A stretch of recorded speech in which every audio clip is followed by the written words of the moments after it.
అందరికీ ఏమనుకోకుంది, అందరికీ పేరు పేరున నమస్కారం.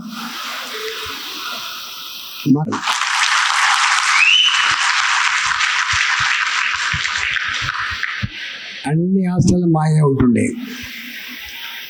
ఆ సైఫాబాద్ హాస్టల్ పక్కకే ఉంటుండే. ఆ సైఫాబాద్ హాస్టల్లో బువ్వ పెట్టాలంటే టైం ఉండేది. 2-3 దాటితే బువ్వ పెట్టకపోతుండే.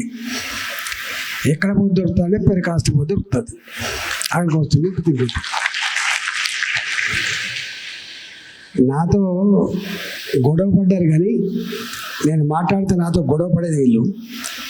కానీ ఇవాళ నేనేం చెప్పినో అదంతా ఇవాళ చెప్పిండ్రు. పెరక కుల సంఘ గొప్పతనం గురించి ఇవాళ చెప్పిండ్రు.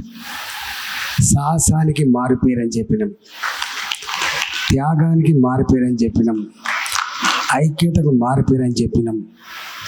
చిన్న కులమే కావచ్చు, కానీ పెద్ద సాహసం, పెద్ద పోరాట పటిమ ఉండాలని చెప్పినాం. దానికి ప్రత్యక్ష నిదర్శనం ఏంటంటే 2.3 లక్షలే అని చెప్తున్నాడు. 2.3 లక్షలు.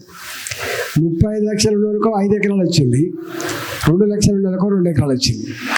దాన్ని బట్టి అర్థం కావాలి. అయితే మీకు ఒక గొప్పతనం ఏంటంటే, మేధావని ఎందుకు చెప్పినా, నా మొట్టమొదటి బడ్జెట్ స్పీచ్లో పదులు ఉండాలి, దానికి ఇంత జీవం ఉండాలి అని చెప్పి మేము అనుకున్నప్పుడు, ఆ జీవం, ఆ పదులు పెట్టిన దాంట్లో 2 వ్యక్తులు ఉన్నారు. ఒకరు మా అల్లం నారాయణ గారు ఉన్నారు, ఒకడు మా విజయ్ కుమార్ ఉన్నారు. రోజు నా వెంబడి మా చైతన్య ఉంటాడు, ఇట్లా మీ బిడ్డని నన్ను నడుపుతాడు, మా ప్రేమేశ్వరుడు. కాబట్టి నా నియోజకవర్గంలో సుధీర్ అన్నకి ఎట్లయితే ఎలిపినగర్లో అండగా ఉన్నారో పెరుకోళ్ళంతా, నాకు కూడా హుజరాబాద్లో ఒక పెరకపల్లి, ఒక అంబాల, ఒక గూడూరు, ఒక కమలాపూరు, అనేక పల్లెలలో నాతో ఉన్నారు. అందుకనే మీ అన్నిటి గురించి నాకు అంత ఇంత తెలుసు. నేను, నా కుటుంబం, ఈ కులం గురించి ఎంత తెలుసో ఇలా పెరక కులం గురించి కూడా అంత తెలుసు. కాబట్టి ఇవాళ గొప్పగా ఇలా మా సంధ్యమ్మ మంచి మాట చెప్పింది. ఇవాళ ఆడపిల్లల హాస్టల్ ఎక్కువ పాపులేషన్ అంతా ఇటు నల్లగొండ జిల్లా, అటు మంచిర్యాల జిల్లా నుంచి వస్తుంది. మనకి మంచిర్యాల జిల్లా నుంచి వస్తుంది. మంచి ప్లేస్లో ఈ హాస్టల్ కడుతున్నారు, మంచి ప్లేస్లో హాస్టల్ కడుతున్నారు. ఒకప్పుడు వేరు, ఇవాళ వేరు. ఒకప్పుడు అంటేనేమో మగపిల్లల్ని మాత్రమే అప్పటికి పంపాలి, మగపిల్లల్ని మాత్రమే మంచి స్కూల్కి పంపాలి అనేటువంటి కాన్సెప్ట్ నుంచి వెళ్ళి ఇవాళ మేము చూస్తూ ఉన్నాం. మా అందరి అనుభవం చూస్తున్నాం. ఆడపిల్లలు చదివినంతగా మగపిల్లలు చదువుతలేరు. నేను సిగ్గుపడడానికి లేదు. 20 మందికి అక్కడ నాకు మెడల్స్ వస్తే, 20 మందికి మెరిట్ సర్టిఫికేట్లు వస్తే, అలా 17-18 మంది పిల్లలు ఆడపిల్లలే ఉంటారు. ఒకప్పుడు మగపిల్లగారి కోసం తాపత్రయపడ్డ కుటుంబాలు ఇవాళ ఆడపిల్ల కోసం తాపత్రయపడే పరిస్థితి రావడానికి కారణం ఏంటంటే, ఆ పిల్లలు గొప్పగా చదువుతున్నారు, సంస్కారవంతులుగా ఉంటున్నారు, వాళ్ళు గొప్పగా ఎదుగుతున్నారు, కుటుంబం పేరు నిలబెడుతున్నారు. కాబట్టి ఇవాళ మా బిడ్డ అని చెప్పుకునే పరిస్థితి వచ్చింది.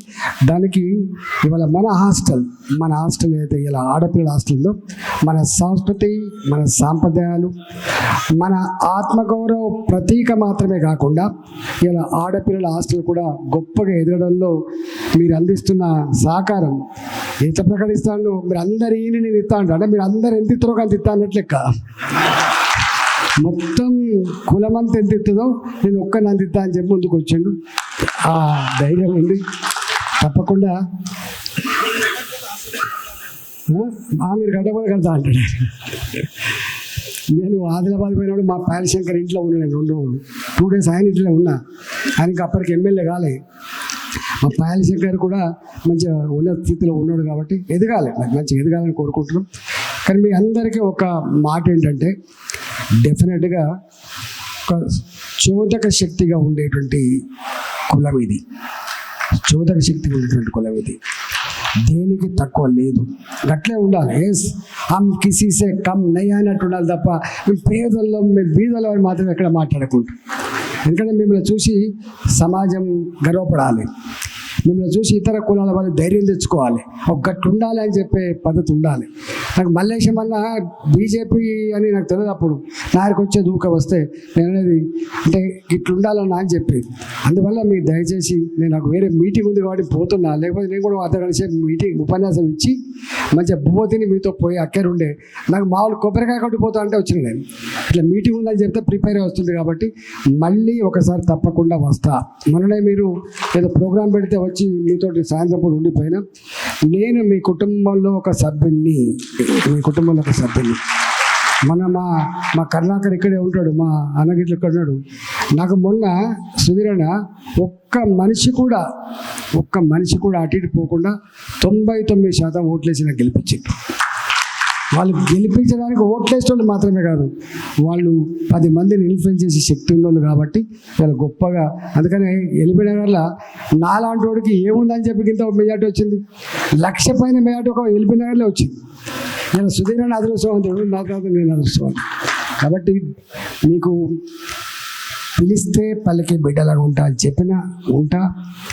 రెండవది, ఎక్కడ మీకు ఏం అవసరం ఉన్నా కూడా నా బాధ్యత, మీ బిడ్డగా నా బాధ్యత నిర్వర్తిస్తా అని చెప్పి మీకు మనవి చేస్తూ, మీరు మరింత గొప్పగా ఎదిగి మరింత రాజకీయాలు కూడా రాణించి రేపటి సమాజంలో మీ పాత్ర గొప్పగా ఉండాలి అని చెప్పి మిమ్మల్ని కోరుకుంటూ నమస్కారం.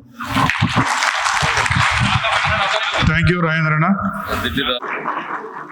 సభాధ్యక్షులు వెంకటేశ్వర్లు గారు, వీరన్న గారు, గౌరవ మేయర్ ఉమారాణి గారు, తమ్ముడు శ్రావణ్ గారు, మా మేధావి విజయ్ గారు, మా మల్లేశన్న, మా సంధ్యమ్మ, వేదికమైనటువంటి